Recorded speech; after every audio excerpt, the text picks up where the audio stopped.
So very warm welcome to all our participants. Hiral, Preeti, Sapna, Shushti, Bhavna, Bhaumik, Yugandhar,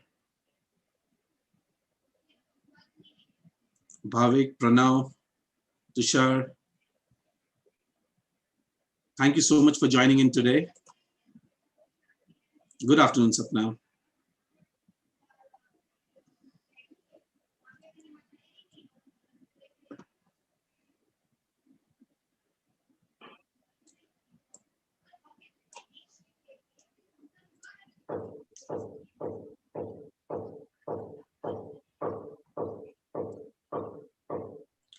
Good afternoon, Udav.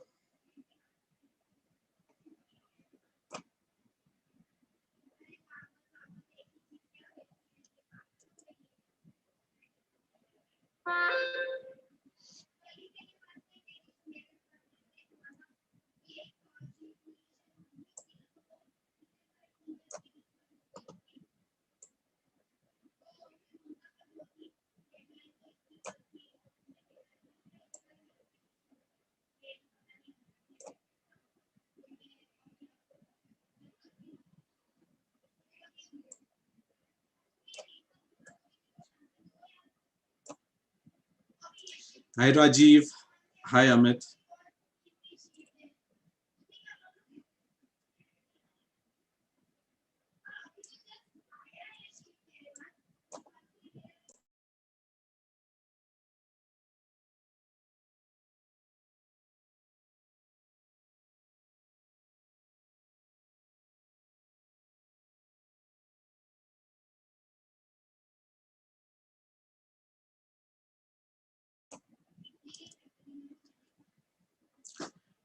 Well, we are all set to begin with another exciting session on connecting the dots. Good afternoon, ladies and gentlemen.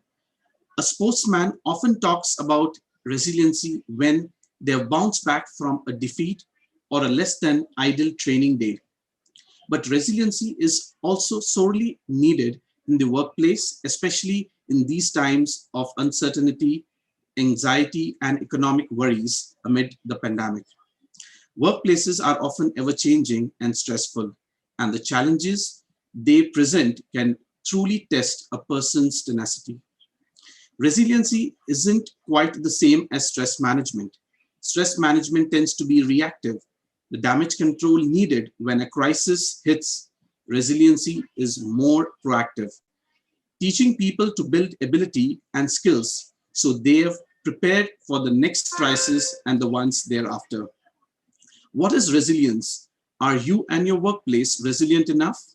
Join us and be part of this insightful session where a resilient and crisis expert will be sharing their insights and experience on how to build resilience among workforces and increase productivity. HRAI welcomes you all to the session on connecting the dots, building resilience, your own and your workplaces.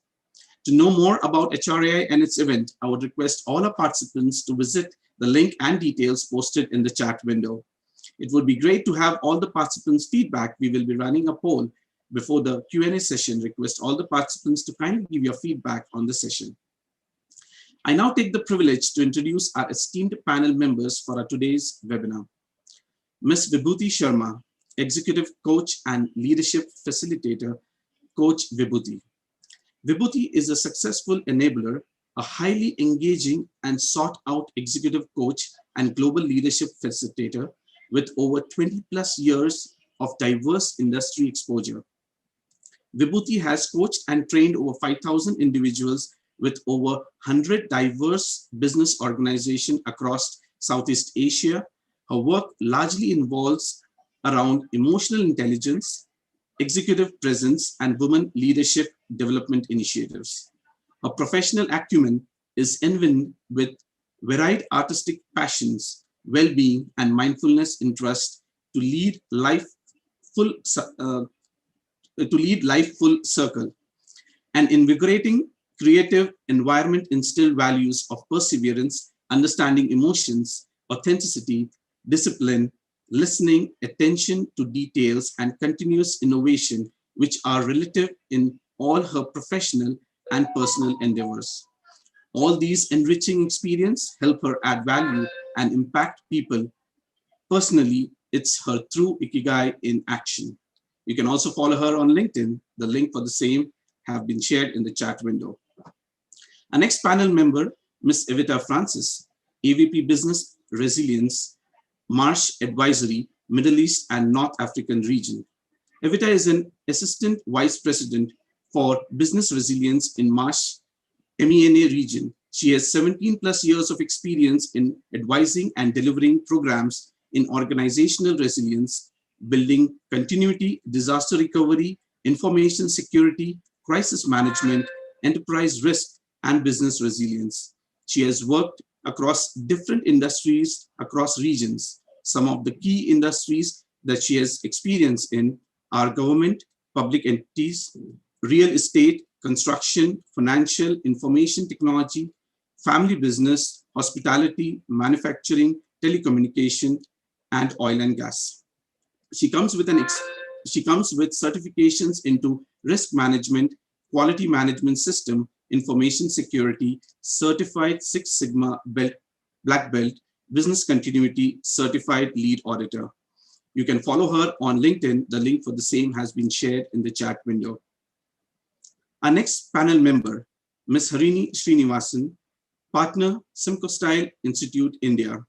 A pharmacist turned HR leader, Harini comes with a master's degree in medicinal chemistry and a master's in business administration, a behavioral scientist, and a certified practitioner of various methods. She is adept in unlocking human potential in organizations. She has 24 years of successful experiments in the area of leveraging people potential for business excellence, a master storyteller, and a strong believer in driving one's destiny. She practices resilience as a life skill. Positivity and ability to drive engagements with people helps her be an influencer both to industry and academia. Currently, she is a partner with Simcoe Style Institute India and an advisor to the board at Share India Private Limited. She is also a visiting faculty at universities and B schools in India and is mentoring dozens of students and professionals across the country. You can follow her on LinkedIn. The link for the same has been shared in the chat window. Now I introduce our panel cum moderator for today's session, Ms. Sindhu Kanyal Sundaram, founder Ignite Academy and Server Happiness. Sindhu brings in rich experience in organizational development and management consulting.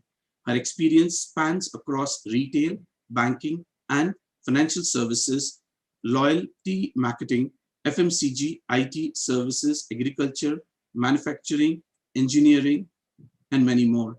Having worked across India and the United Kingdom with GE, Nestle, Infosys, Cognizant, New Look Retailers, Athenian International, she's the founder of Ignite Academy and Server Happiness.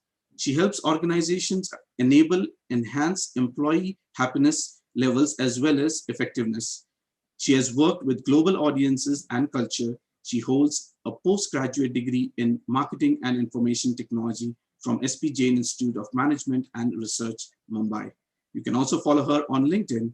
Details for the same are mentioned in the chat window. Not to delay this exciting session further, I hereby hand over the platform to Ms. Sindhu. Over to you, Sindhu. Thank you, Peter. Thank you, HRAI. Most people are afraid of suffering. In fact, suffering is a kind of mud that helps the lotus flower of happiness grow. And when there's no suffering, there's no lotus flower. Said the Zen master, Thich Nhat Hanh.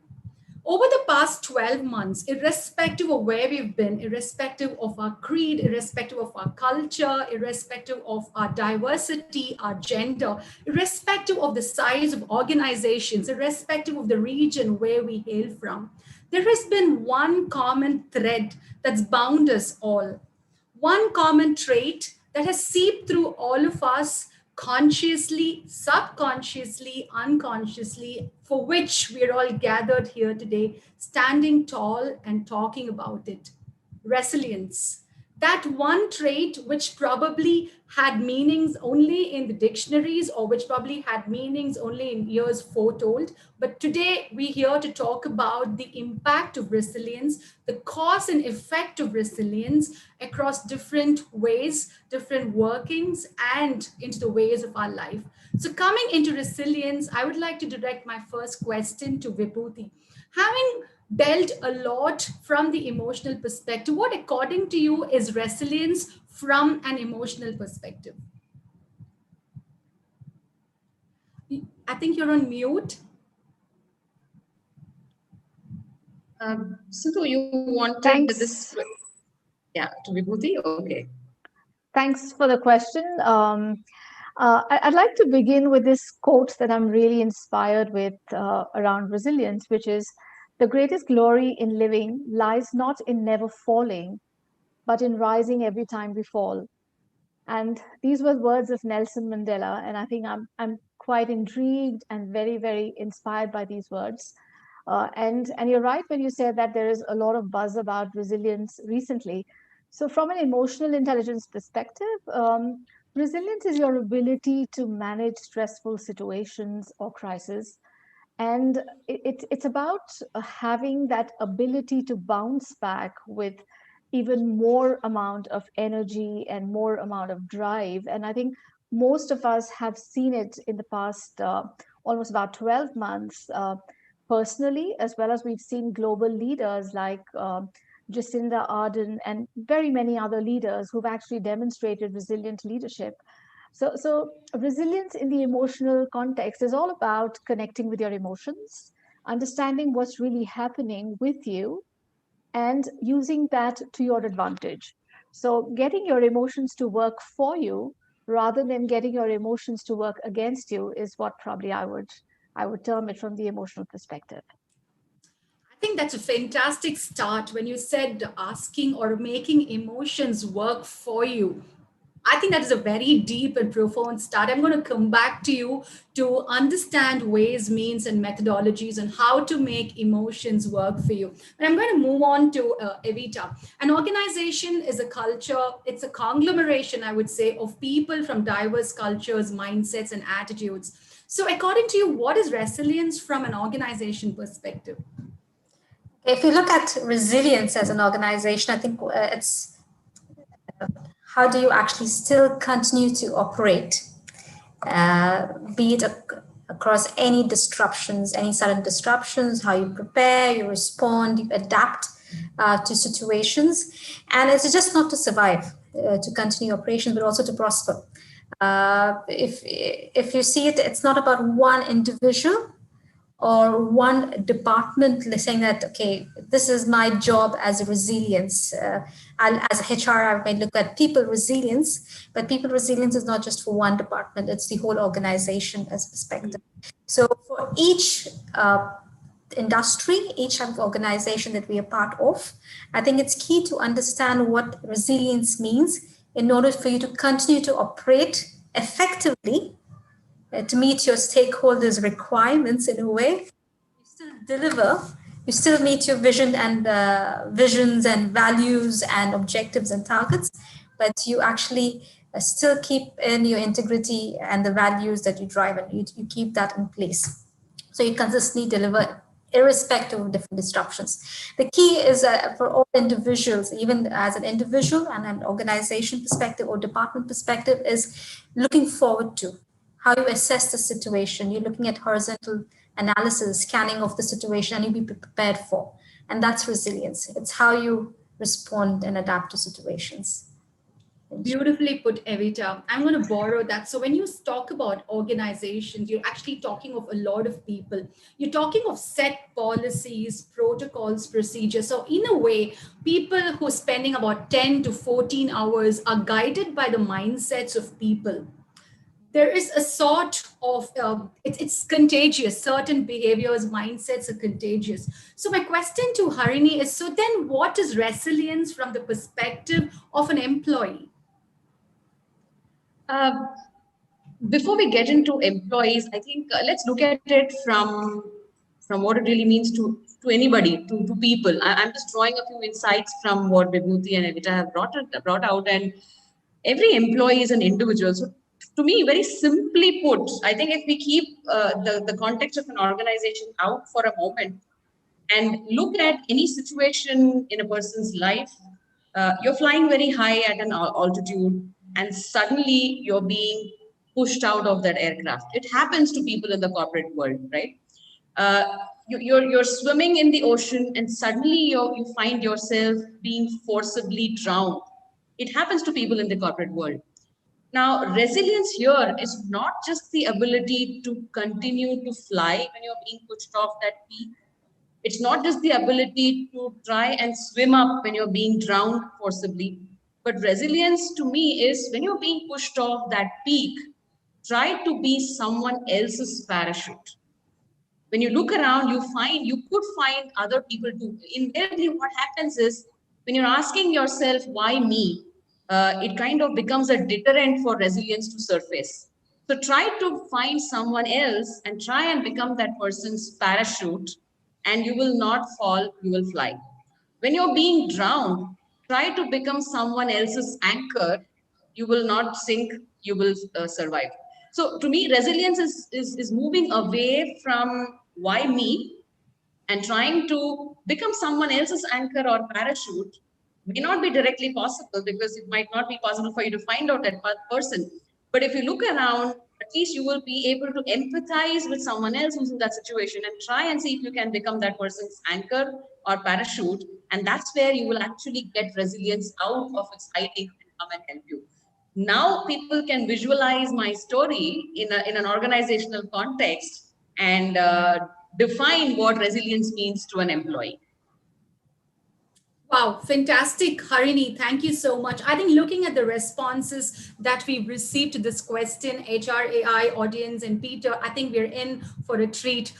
I already see a very philosophical bent of mind coming up. I can see, actually feel people introspecting and reflecting, which actually is making me think about this particular book, Man's Search for Meaning, written by Viktor Frankl, the Holocaust survivor, where he says everything can be taken off from a man except the last of one's freedom, the capability and the freedom to choose one's attitude irrespective of any given circumstance. Now that's the gist of what he talks about in that book, where people around him are dying, but there are a few who probably survived mainly because they had a meaning, mainly because they had a purpose in their life, or probably they had a different perspective of seeing things. So Vibhuti, my question to you is, what role does this perspective play when one faces challenging times? Yeah, you're on mute again, sorry. Sindhu, I must compliment you that we're thinking in the same direction, because Viktor Frankl was in my mind when you were talking about this. And it just makes me think that nothing has any meaning other than the meaning that you choose to give to it. And that's what perspective is all about. And there's I think there's enough research these days, which says that if you can reframe your challenges into opportunities, you can be more resilient, you can be more productive, and you can make much, much better decisions than most of us actually make. And although being highly aware and people who are very emotionally intelligent, even on those tough days, you do encounter problems.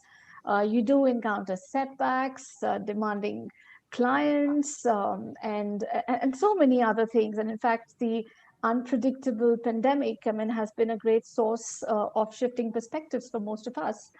But the bigger thing in the perspective is that each one of us has a choice to make. And even given the same stimulus, we have a choice whether we choose to react or we choose to respond.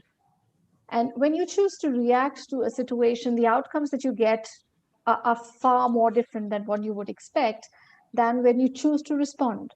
So coming back and picking the threads of the Viktor Frankl, Man's Search for Meaning, I think What he actually was trying to do is that at any point in time, even discussing about the atrocities in the camps that he was talking about, there is always a need to make a decision.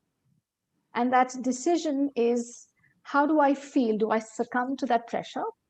Or do I try and create opportunity out of that? And I think most of us, at least I know personally, my own self and a lot of clients with whom I work, actually use the pandemic to do a lot of self-development and a lot of soul searching, as I would say, in terms of trying to identify what the purpose of life is.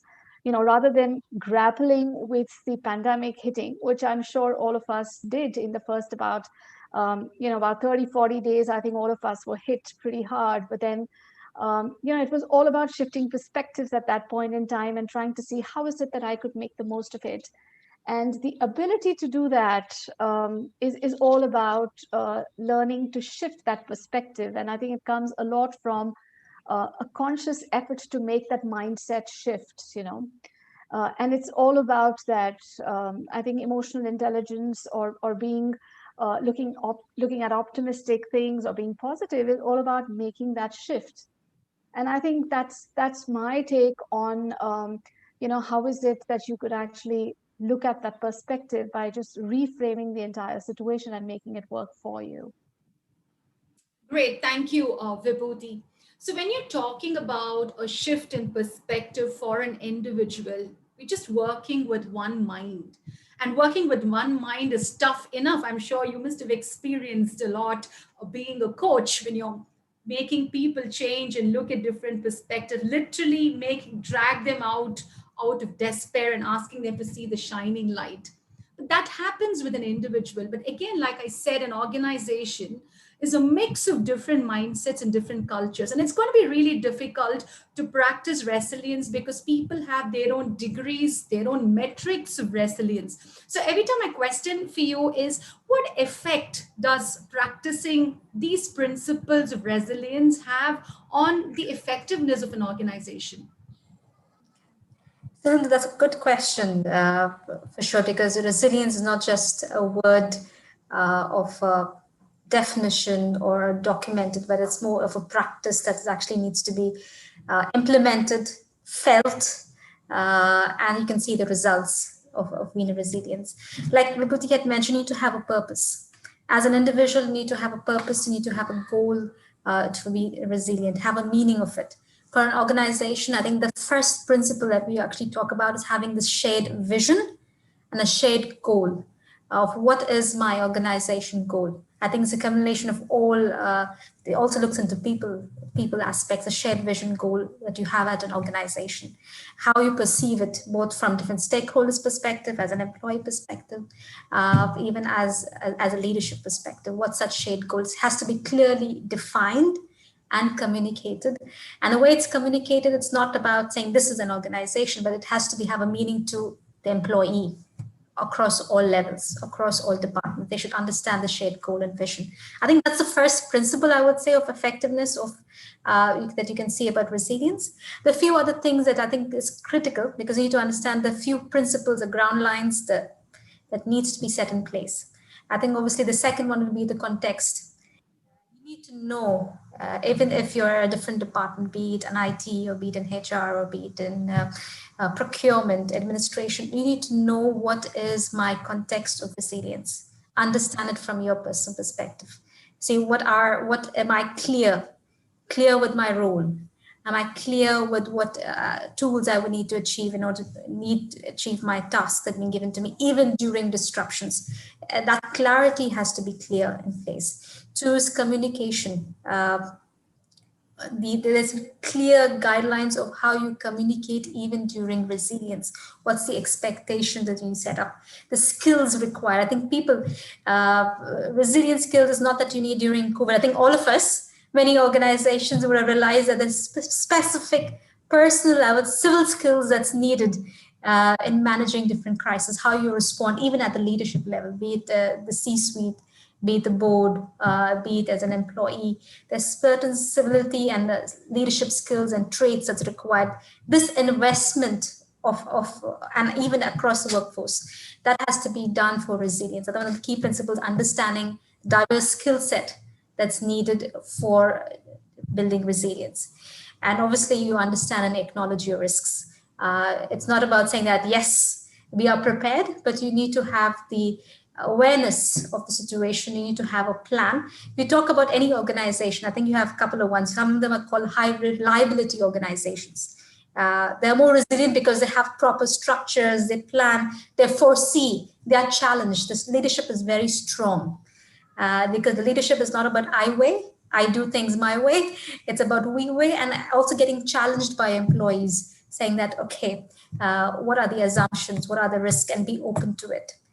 Especially from in the crisis situation, it's not about centralized decision making. I think we look at coming in from top. It's about decentralized, empowering as an individual to execute your task, because the person at your staff would know more because actually executing the work, and empowering them during the crisis situation. I think those are the key points that I would like to talk about, how you effectively see resilience in practice in organizations. Thank you, Evita. So the essence is about driving that sort of spontaneous response in people when they hit a crisis. It's not about asking them to wait and think, because there are times when we need to respond spontaneously, and that's how effectiveness can be measured in terms of resilience. Thank you very much. So I remember we used to have, many organizations have business continuity plans. They've got disaster recovery plans. I remember one of the organizations I worked with, when we were on conference calls, the fire safety alarm would go and all of us have to hustle and bustle through the stairs, don't take the elevator. We would run down to the nearmost safety point, and then we would be told, that's a fire drill. You can go back and resume your conference call. So that was the kind of rehearsal that used to happen in times of situations which can be anticipated. But however, the pandemic was something which we did not anticipate, and probably many of us did not have that sort of a rehearsal process in our organizations. So Harini, question for you is, in these kind of challenging times, how can an HR leader drive the sort of resilience and effectiveness amongst people? Interesting. Many a time in life, we come to a point and we figure out how do we make this a behavior. But actually, behaviors are something which need a lot of reinforcement. They are not cognitive skills which can be taught in a classroom. But of course, the pandemic hit us all across the globe quite suddenly. So obviously, we did not have the luxury of building resilience as a behavior. But now that the pandemic has hit us and we've understood that reality can be that harsh, I think it is time organizations take a step back and start focusing on building resilience as a behavior. Now, how does one do that? Is, first of all, why do we need resilience? Why do we need people to be able to bounce back? Is precisely because everything in our system, whether it is education, whether it is performance management, whether it is career progression, or whatever it is, everything has something which says if you exceed this, you get rewarded. And if you don't, you get penalized. Everything is structured that way. So what is happening is we grow up thinking that if I don't do it, if I don't achieve something, then I'm not up to the mark. And there's always a point in time when you hit your saturation level and you figure out that you are not the best, but it doesn't matter. But you're still with that frame of mind, that mindset that since I have not crossed that threshold, I'm bad. And that's when the sinking feeling sets in. So even if you take this pandemic as a situation, all those organizations, all those individuals who thought that now this is an absolutely unknown territory for me, and I don't think I can survive, I can't give my best. Those are the people, those are probably the organizations or the groups that really drowned and could not come up. But look at the other side, people who felt that, okay, this is part of life, and I'm just going to face it and go with the flow. If I don't do anything, let me do what I know to do best, and then I survive. This is like my very favorite story of the two frogs that fell into a pot of buttermilk. The one who just swam around survived, whereas the one who felt that I'm drowning and actually drowned. So So if you want to build resilience as a behavior, start upfront saying that rewards are not tags or labels that you're a super performer. Rewards are something which are only at that point in time, for that moment, for that instance. That probably slowly builds in the subconscious mind that it's okay to fail. And sometimes it's also a great practice, and I have been doing that with a lot of my teams, with my own teams as well as in organizations where we consult, is that celebrate your failures, talk about your failures. When you talk about your failures, what you're actually doing is you're letting the world know that it is okay to go wrong, it's okay to fail.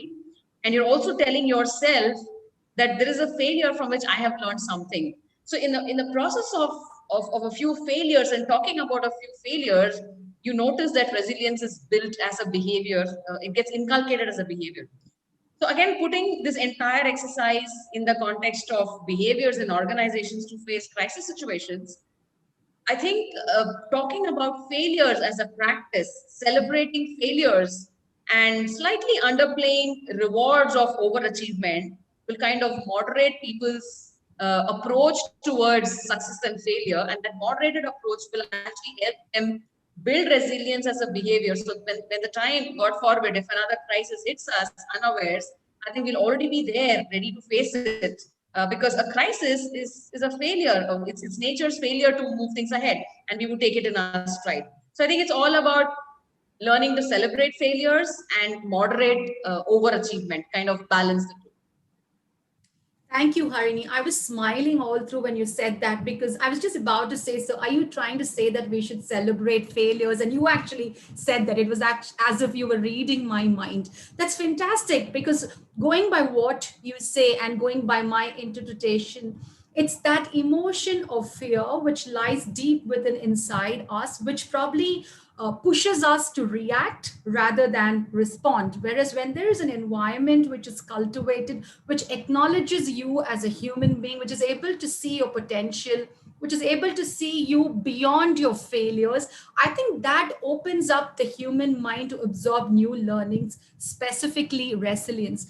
That leads me to one case study, something that I was privy to. So, what I'm going to do is I'm just going to narrate a situation, and I would request the panelists to tell me what you think about that situation. So, this was very famous multinational BPO slash call center in India. This was way back in early 2000s when the BPO business was budding. So in this particular company, which was very stringent about extremely high service levels, Sharon was a fresher from college. So she worked in this BPO. She underwent her training, her accent neutralization training, where you need to be extremely polite to customers. Now, a call center job, as you know, can be very stressful because all through the day you sit with your headphones and you need to apologize for no mistake that you've done. So you have irate customers calling you, thrashing you, shouting at you, and then all you do is, I'm really sorry, I apologize for the inconvenience caused to you. It's okay the first time, second time, but not 4 or 5 hours later. So that was the kind of stressful job she was in. Now, the company had stringent rules. Number one, the call center agent cannot disconnect the call. It's only the customer who should be the first one to disconnect the call. And number two, the call center agent can never be rude to the customer. So if the customer was rude, probably the call center agent could say, can you please speak politely, or I request you not to use foul language. So that's the extent to which the agent could go up to, failing which they would be given the pink slip on the spot. Now, Sharon comes to office one day and then she receives an email saying that she's the top performer of the month and she's invited to the rewards and recognition program. So she's beaming with joy. She goes there, she gets her certificate, she gets her trophy, she comes back to her desk and then she starts taking her calls. And that particular day, 70% of the customers who called her are irate. They scold her, they use profanity, so much so that at one particular point, she loses her cool and she yells back at the customer and she hangs up. Now she goes back home. The next day she comes, she wears her headset, and then when she notices her manager, David, walking by, and he says, hey, Sharon, do you have a minute? And she says, yes. And he says, why don't you come to that conference room? Now she's so happy. She takes her trophy, she takes her certificate saying that, hey, I'm going to show this to my manager. I'm the top performer. And she walks in and then he says, hey, would you mind leaving them outside? Just come over and sit. And she sits. And there's a tape recorder out there. He switches on the tape recorder. And at that moment, the call where she yelled at the customer the previous day and where she hung up gets played. So you must have heard, right? Calls are recorded for training and quality purposes. That particular call got recorded. And then she realized the gravity of the situation that she was in, and she burst out crying. Now, this is actually a situation where there are n number of emotions involved. You have a boss, and then you have a subordinate, someone breaking down, someone who's transgressed the service levels of the company. And there was perfect silence. But all that the manager did was, hey, Sharon, would you like to have a cup of coffee? Come over to the coffee machine. And he gives her cups of coffee. They walk around the building. And for 15 minutes, he only talks about what's your favorite book? You said you're writing your MBA entrance exam. What happened to that? What happened to your music classes? 15 minutes of just this kind of a talk. And then he looks into her eyes and he says, Sharon, I have a lot of faith on you. I'm sure you'll never let me down. And that's it. And she goes back to her desk. And for the next 6 months, she is the top performer of the organization. So, having said this, having seen this incident firsthand, I just want one word answers from the panelists. We'll go in different order. Harini, if you were Sharon, what would that one emotion running in your mind be when David said, I have a lot of faith in you. You will never let me down? Trust. Sorry? Trust.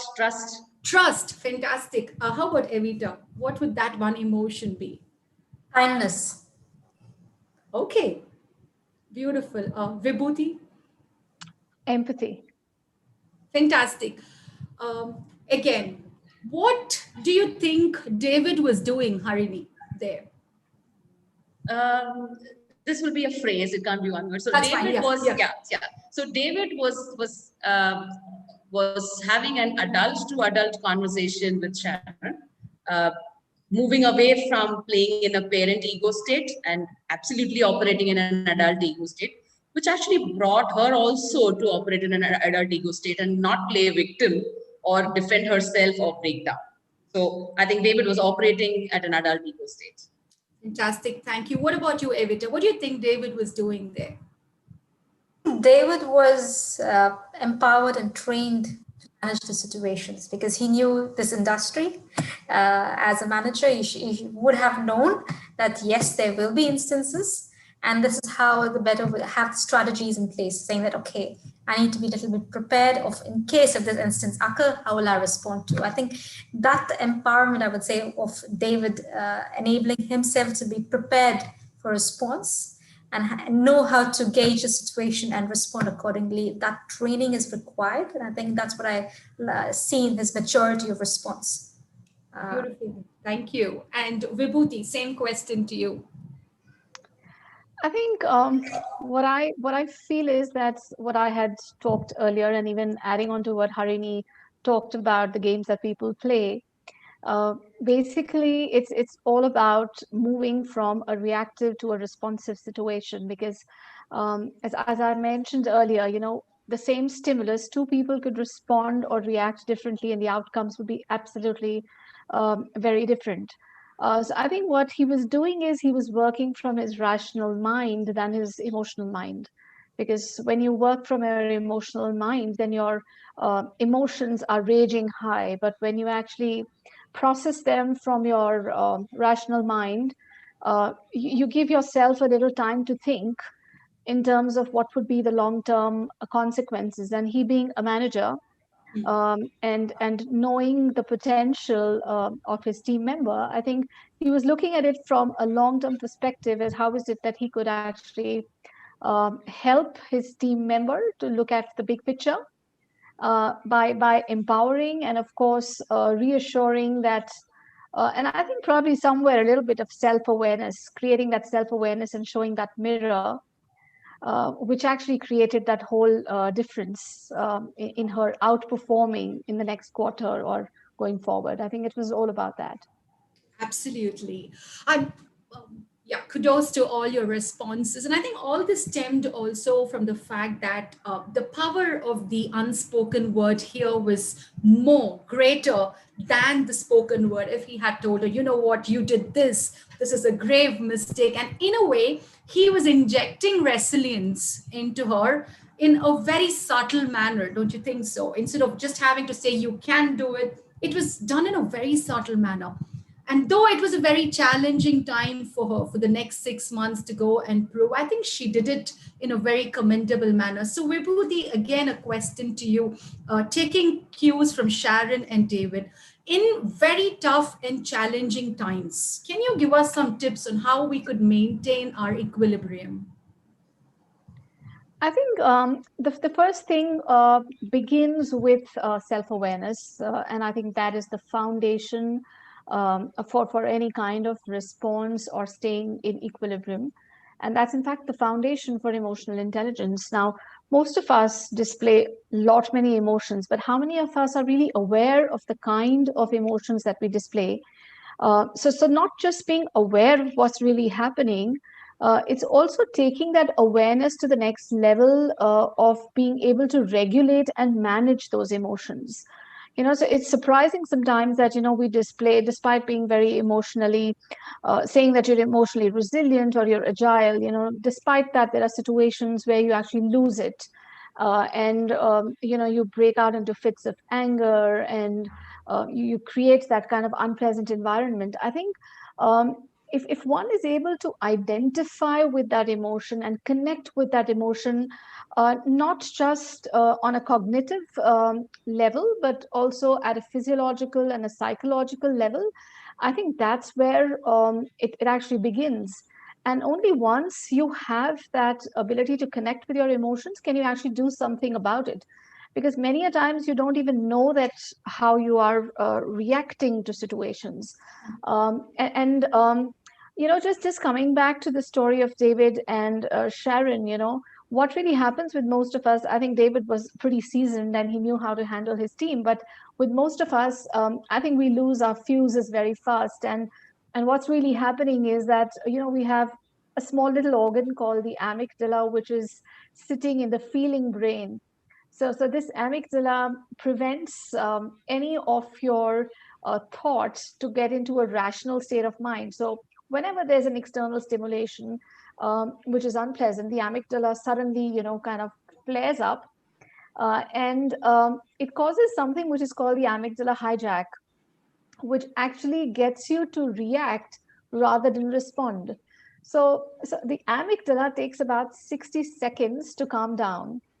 And if we consciously get into that practice of calming down the amygdala, we can actually get that feeling to move into a more rational brain, which is on the frontal side on the front of the brain. And when your feelings and thoughts move into the rational brain, then you have thinking more rationally, you're thinking logically, you're responding, and you're not reacting as what David did. And so when you said that, what are the practices? I think the first thing is identifying that, yes, my breath is shallow, my face is turning red. That's a physiological response that you know that your emotions are raging high. But what you do in those circumstances, a beautiful technique that I use with most of my clients is called Siberian North Railroad technique. So when your emotions are high and you're in a state of heat, I think you need to go to Siberia and calm down. And what Siberian North Railroad technique means is the S stands for stop. Stop and think for a while. What's really happening? The B stands for breathe. Take a deep breath. Notice, which is the North Railroad. Notice what's really happening around you. Reflect and then respond. So it's called the SBNRR technique, which helps you to stay in equilibrium. I mean, I would say it's not easy to do that, but then gradually the way you learn to navigate the gears of your car, you learn to get into this state that whenever you hit a tough situation, which is actually throwing you out of your momentum, you need to take a 60-second break. Calm down your amygdala and go to Siberia, and most of your problems would actually get moving in the right direction as you would want them to. And I think this works beautifully with most of my clients. And before we proceed, Sindhu, with your permission, I'll be right back in a couple of minutes. Keep talking. I'll be right back. Sure, sure. Thank you. So basically, Vibhuti, you're asking us to take a mind trip, isn't it? I like the Absolutely. 60-second statistic that you gave. Is that why people used to tell us count from 1 to 60 when you're angry? We've had that a lot of times. But it's beautiful to see the scientific analysis behind 1 to 60. But what you said also makes me think about my grandmother or my great grandma. Probably they were not aware about the amygdala, or probably they were not aware about these techniques. But I think somewhere down the line, they had this inbuilt. Don't you think so? When the Absolutely. kid is getting angry, when the mother scolds the kid, the grandmom would step in and say, "Hey, don't worry, you can do it." She takes that 1 minute to calm down and completely change the scenario. So probably our ancestors knew more about it. But it's great, Vibhuti, very different perspectives on how we can maintain equilibrium. So I'm coming to Evita. Again, from an organizational perspective, can you shed us some light on what resilience practices you have come across? What has worked for you? So I'm sure that would be very informative for the HR fraternity. Sure. Now, again, resilience is like a big word, the world of its own in its kind, but it all depends on how you relate to the type of industry, the type of work that you do. If you're talking about response, adapt situations, or be it on different disruptions, I would say if one has to still execute your work effectively, make revenue, still have your emotional mind in a stable, steady state, maybe using the Siberian mode of managing difficult situations and conflicts, especially during crisis. I think one of the traits is actually looking at that, is to be prepared. You need to know to anticipate into different situations. So for an organization, I think, again, I said different industries, each department, each person needs to have their own resilience plan and objectives. So if you say it's an IT organization, if it's an IT organization, then you will have your IT continuity plans, key of ensuring those services, that you will have a different resilience on built on IT and technology, infrastructure related.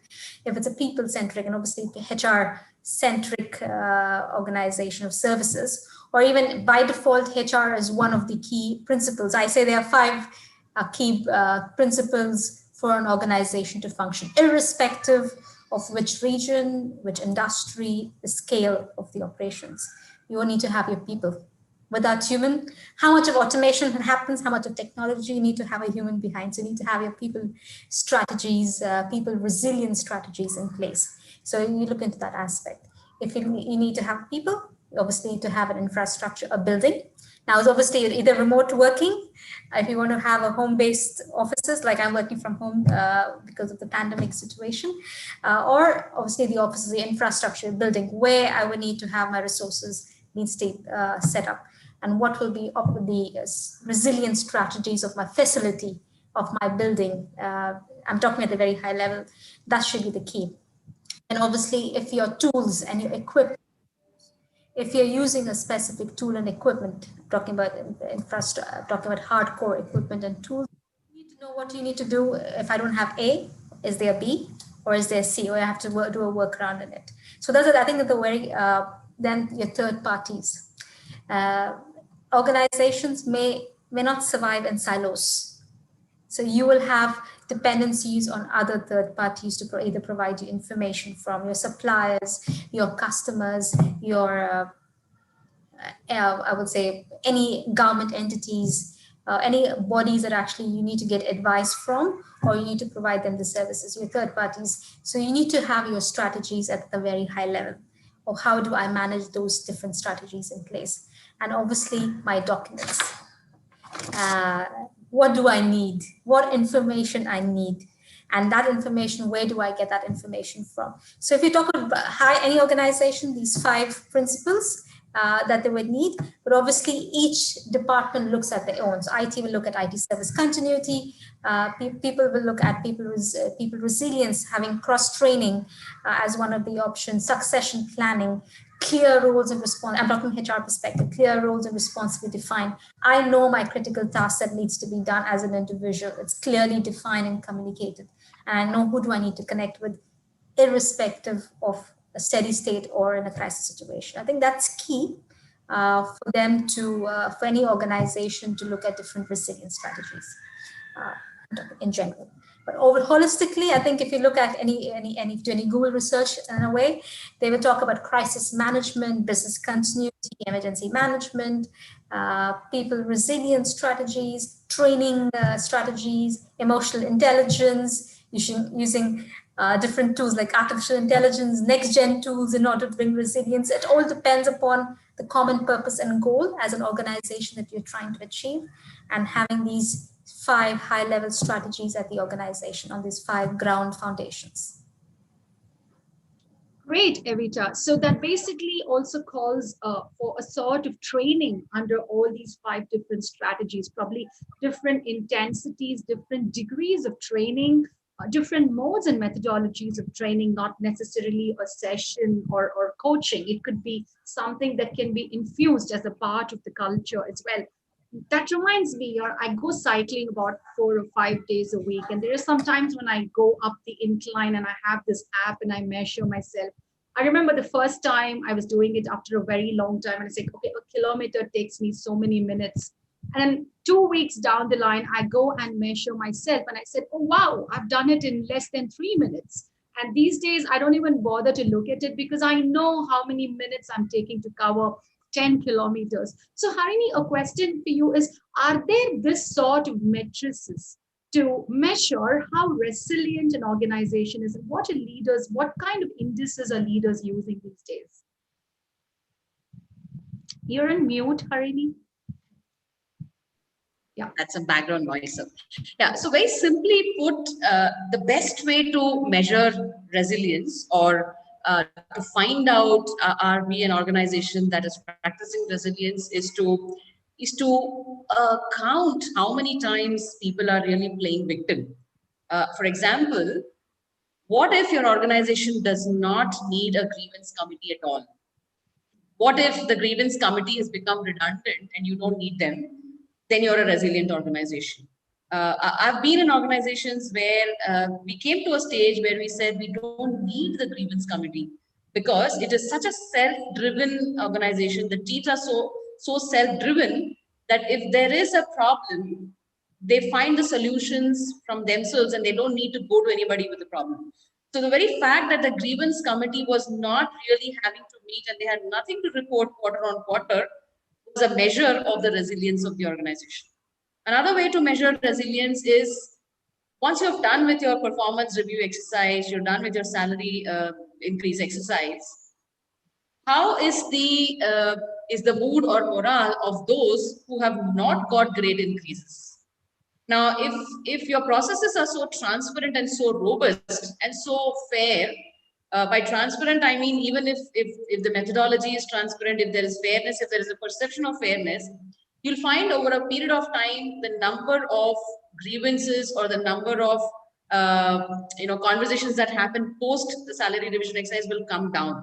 So that could be a measure that people understand the business scenario, they understand the affordability of the organization, they understand the business really, they understand the health of the organization, and they're not complaining. All that they're trying to do is they're trying to say that this is how I'm going to add value next year.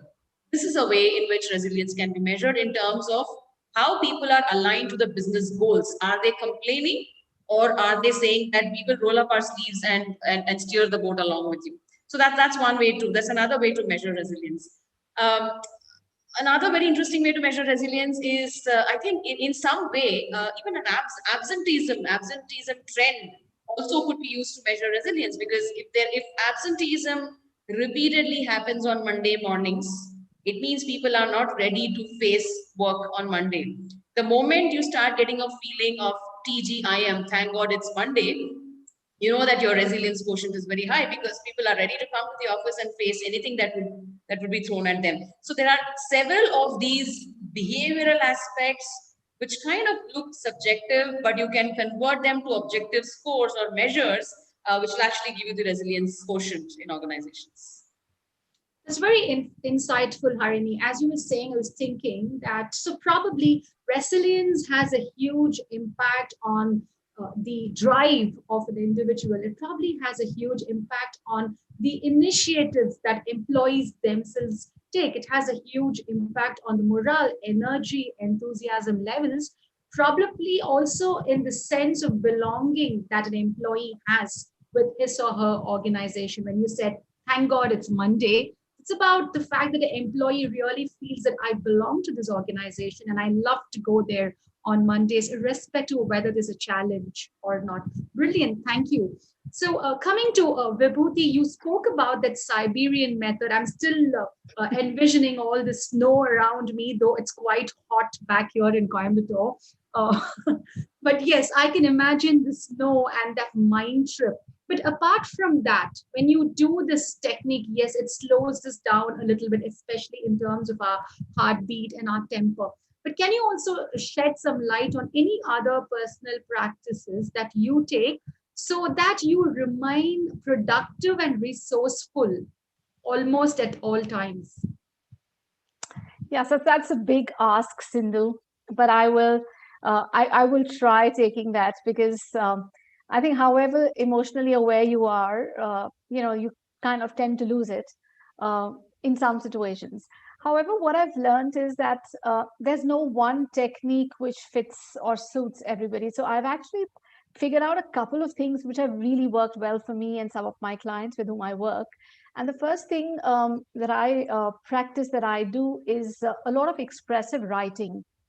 When you actually start writing about a particular incident that has been, on your mind and you've been ruminating it over for a very long time, it helps you change the narrative of things.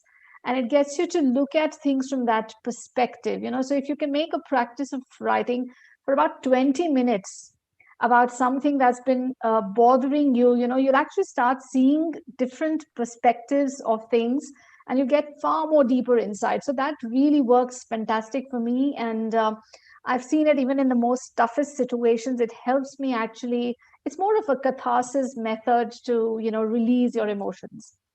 I think the second thing is practicing mindfulness. I do practice a lot of yoga and meditation, and it helps you kind of center into your own self and live in the present. So you're living in Coimbatore, and I'm an ardent follower of Sadhguru. So the moment you said Coimbatore, the Coimbatore relates to me with Sadhguru, and having somebody who you can look up to and give you that kind of mojo in your life, I think that's what is really important. Um, Another important practice is self-compassion. I think most of us are very hard on ourselves. It's really important to be gentle on your own self and say that it's just not you who's going through it. I think there's a large number of people who are going through all this, and be a little more kinder and gentle on your own self. And I think one more important thing for me is, as Peter had mentioned, that I'm a very creative and artistic person. So I also bank a lot on music because I'm a singer myself. So I sing and I listen to music, and I think that is a very big release for me. And the great thing is that when you're sad, you kind of listen to sad music, which is like really funny, but you do that because you so much connect with that emotion. You want to feel it, and you keep listening to that kind of music till it actually gets out of your system, and then you're back into that space. So I think finding a good hobby, it could be anything. For me, music works beautifully, and I think these are some of mine. But I think the most important one, which I would just like to give as a last one out, like Steve Jobs says, there's still one last one there, and that is something about if you can actually convert the why to how. That's a brilliant technique. Why am I unhappy? Why are my stakeholders not very happy with my with my work, or why am I suffering? If you can convert the why to how is it that I could become better? How is it that I could make my stakeholders happy? So that small shift from a why to a how can make the whole difference. It actually puts you in a state of action, and you start thinking about what is it that I could do. So I think this is really, really powerful. And I've heard people really benefiting by making this small shift from a why to a how, and it gets you thinking creatively. And I think that's what resilience is all about. I mean, it's all about thinking creatively so that you could embrace change. And that's what we're talking about. So I think these are some of my practices. I'm sure the audience would have several more to think of after this. I'm sure you gave us a lot of food for thought, because the silence is definitely loud right now when you said how to convert the why from a how.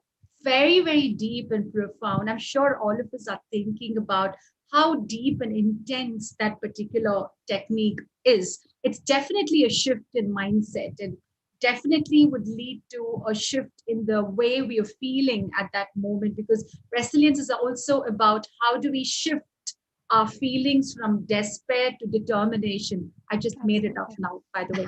Okay. So when we talk about resilience, we talk about writing, and I'm a voracious reader, and I love reading. One of the cultures that I've read about is the culture of the Tatars. One company, one organization that has stood up to the value of resilience. So if we all remember, after 26/11, the incident that kind of shattered India, corporate India, and all of us, the Taj went ahead and opened the doors to the hotel just in 3 weeks of the tragedy happening. And any organization, most of the organizations where when two-thirds of the organization is hit, generally they go and retrench employees. But the Taj did not retrench even a single employee. Instead, they used that time for training and also for uplifting the service levels. I mean, what a fantastic attitude. And we've also read about the fact that where Mr. Ratan Tata went about and formed a trust and said that the trust will bear the hospital expenses of people who got injured in the tragedy. Look at the culture of an organization where every single person responded with a mindset of being conscious of who's around, with a mindset of being dutiful, and with a mindset of resilience. So every time my question is, how do organizations go ahead and build such cultures of resilience? Sure. Sindhu, I just wanted to reiterate the point. I think when people talk about disruptions, businesses having liquidity issues, cash flow issues and stuff, they think about laying off employees. And I think Tata's a very good case study that you see back home of how a resilient organization, if managed right, the right attitude of culture, can be more profitable in the future. It's not about reducing numbers to crunch numbers during a crisis. Even there's a good case study, if anyone gets the time to look at it, GitHub, talks about the 9/11. I think everyone who works with US organizations, you can hear every person referencing. And the 9/11 case study that happened post the disruption, of course, is studied about how organizations, profitable organizations, did not lay off people, but rather invested. And they came back after the disruption of 9/11 because they embedded the culture of resilience, more profitable, and engaged staff during that time frame. So they've surpassed their profitable levels even after facing the 9/11 case. Then organizations who actually closed down operations, saying that we have a loss of profits, we have loss of infrastructure, they cut down employees, but they face lots of challenges because employees have that relationship within their team and also within their customer and stakeholders. They're actually the underlying reasons of profitability. Then actually letting them go was a bad choice. So they've actually suffered much losses and had to close down operations. So that's a good case study of how resilience of open culture. It's a resilience. If you talk about culture, you talk about having a trust a culture of trust, having a culture of openness and innovation. And the key is on this decision making. I said if you need to actually have resilient organization, you need to trust your staff to make the decisions, empower them to have the decision, clear roles and responsibilities. The authorities and the responsibility has to be clearly defined across all levels, so that even during, and you need to trust them to make that decision of the rightful decision even during crisis. One of the key aspects of resilience is transparency. So as you said, Ratan Tata was quite open. I think for certain, for the staff of Tatas, they have quite transparent as to what is expected out of them, and what they can also have a two-way conversation of being proactive, because they know what their boundaries are, they know what the scope of work, they know there's a sense of purpose, sense of trust, and there's an approach that has been defined to foster relationships and resilience, both within as an individual, as a team, as a department, as an organization, and also as a community. If we talk about resilience, it's not just an organization resilience, we're saying we're just talking about a person, a department, but also a community, because all of us are family members, individuals, social human beings. So resilience of this culture spreads across, not just in silos, but across the communities that we live in. Well said, Evita. Resilience actually has a ripple effect, just like happiness, right? I'm very happy. I go and smile at you. You become happy, and you go and spread that. It's the same thing with resilience. You see me being resilient, and you feel that I have to be like that, and it has a ripple effect. And very rightly said, it's not just an organization that's working in a silo. So having said that, so we have one final question to Harini. Just driving on what Vibhuti and Evita said, talking about trust and empathy. Can you talk to us about 2 or 3 HR best practices that can be incorporated in this sphere? Talking of HR practices, I think the best way is to come out from HR being a control department, which is actually exercising control. Because what comes along with control is a lot of black and white, and everything in the world is not black and white. There are lots of gray areas, and resilience is something which actually thrives in those gray areas.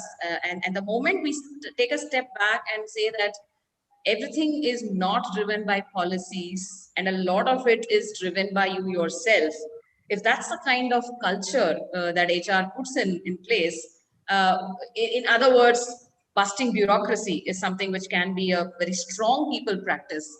Reducing power distance between hierarchies, top down, or reducing power distance between perceived hierarchies. There are a lot of perceived power distances. For example, the revenue generating departments perceive that they are hierarchically superior than the so-called support functions.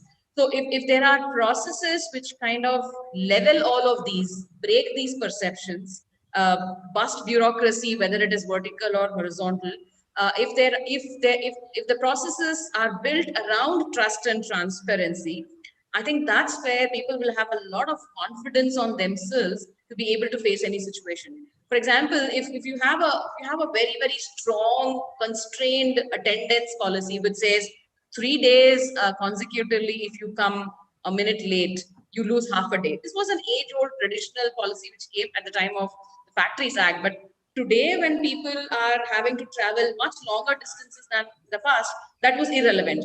But we still saw a lot of organizations practicing that till the pandemic forced us to throw such policies out of the window. But policies like this, which put a lot of constraint on people, they constantly keep working on them and keep them under pressure, which is where they forget that there are situations where they fall into those gray areas and they can come up. So a lot of awareness about what they can do, they lose that kind of a self-awareness. So I think it's very simply put, if if the people practices are about busting bureaucracy, about reducing power distances, treating adults as adults, assuming that people who can take decisions about buying a home, starting a family, buying a car, can take decisions at the workplace and need not be governed by policies. I think these are some of the best practices for building resilience as a behavior, because resilience as a behavior is an outcome of the values and beliefs that the organization is driving. So I think empowering people and letting them know that it is their empowerment and it's for them to take it would be the best HR practices that I can think of. Thank you, Harini. That was a very different perspective of revolving resilience around people, process, and practice, and then bringing it into the DNA of the organization. So thank you very much, Vibhuti, Harini, and Evita. It's been a fantastic discussion, lot of food for thought. So right from you talking about mindfulness, compassion, we also saw about how a person can be somebody else's parachute. I think that's a very different dimension of how we can probably forget our own suffering and lend a helping hand and add value to people around. We also saw how organizations are not just organizations operating in silo, but what happens within an organization can actually have a ripple effect to its employees, the families, the society as a whole. And of course, the Siberian mind trip, which I will not forget for a very long time to come. And I shall practice the 60-second value that you spoke about, the power distance reduction, and again on people strategies, the 5 different strategies that you talked about. It's been a very good discussion so far, something much needed, because all these days we just knew about resilience as a quality, but today we, like I said, subconsciously have demonstrated this particular trait over the past 1 year. And I'm sure this needs to be inculcated even in curriculum to let children know, to make them more aware about what resilience means and how it can define and shape the character of not just a person, but an organization as a whole. So it's been great. And I would like to conclude with what I started off with by saying that most people are afraid of suffering. In fact, suffering is a kind of mud that helps the lotus flower of happiness to grow. Where there is no lotus flower without mud, said the Zen philosopher Thich Nhat Hanh. And with that, thank you very much. You've been a fantastic audience. Thank you very much, dear panelists. And over to you, Peter. So before we take on further questions from our participants, we will be running a poll. Would request all our participants to kindly share their feedback on our today's session. So while they're doing so, would request them to also share their questions in the chat window.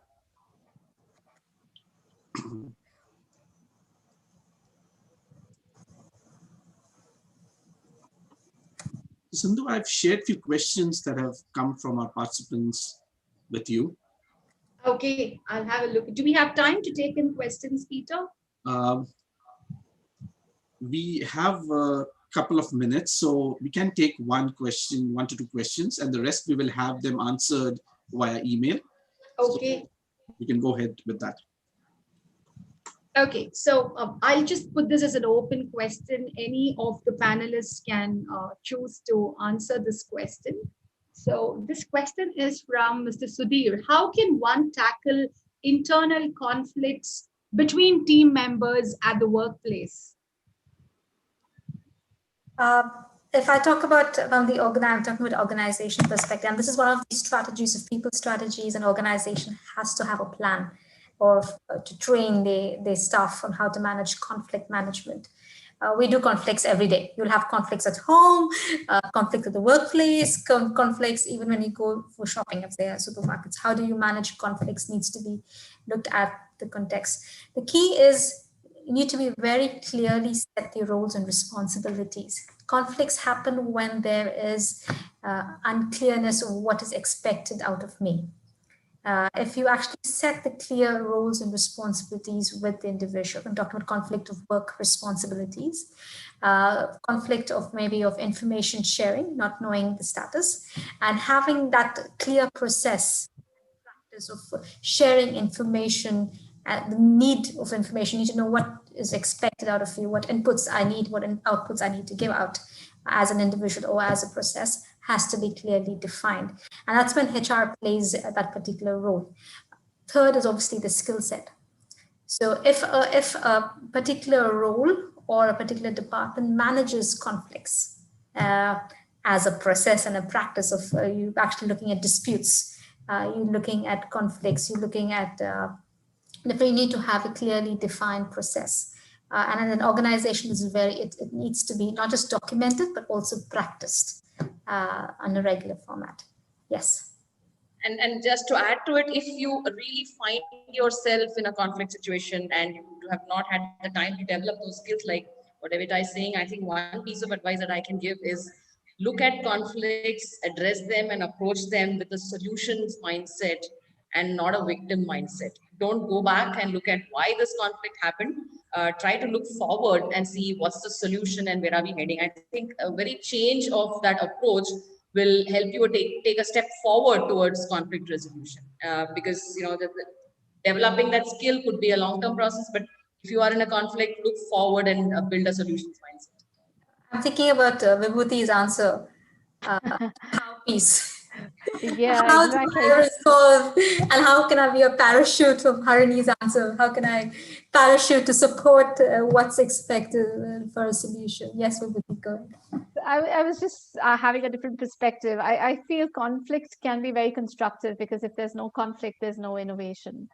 It's just how you use it, you know. If everybody agrees to what's happening around, then we stay the way we are.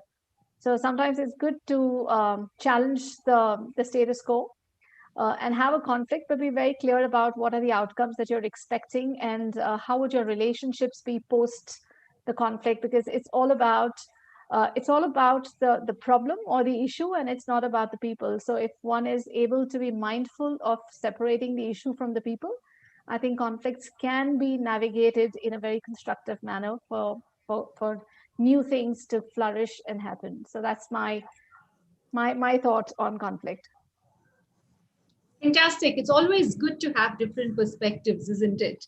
And I like the way all the three of you brought it down. So thank you very much once again. And I think, Peter, we've overshot the time. Maybe we've seen questions in the chat box, so I think we can take them offline. Sure, Sindhu.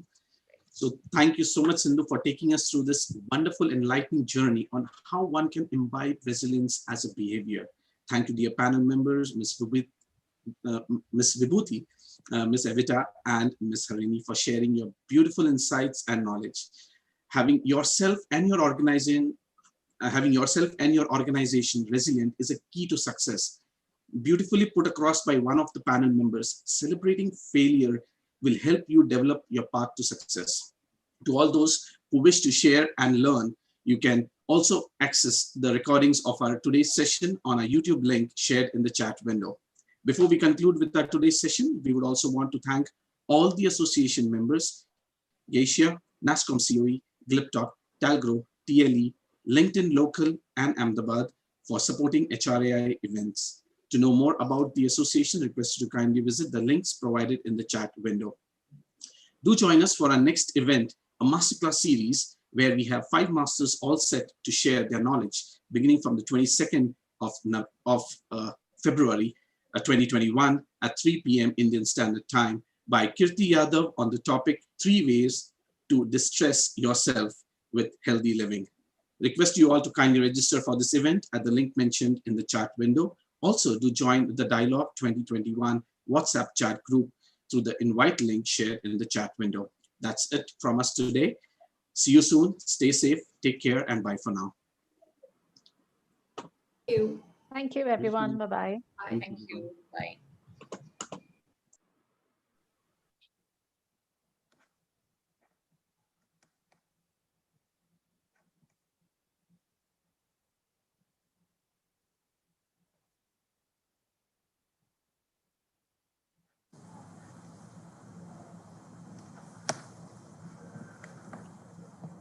Thank you, Shyam. We may hereby conclude with our today's session.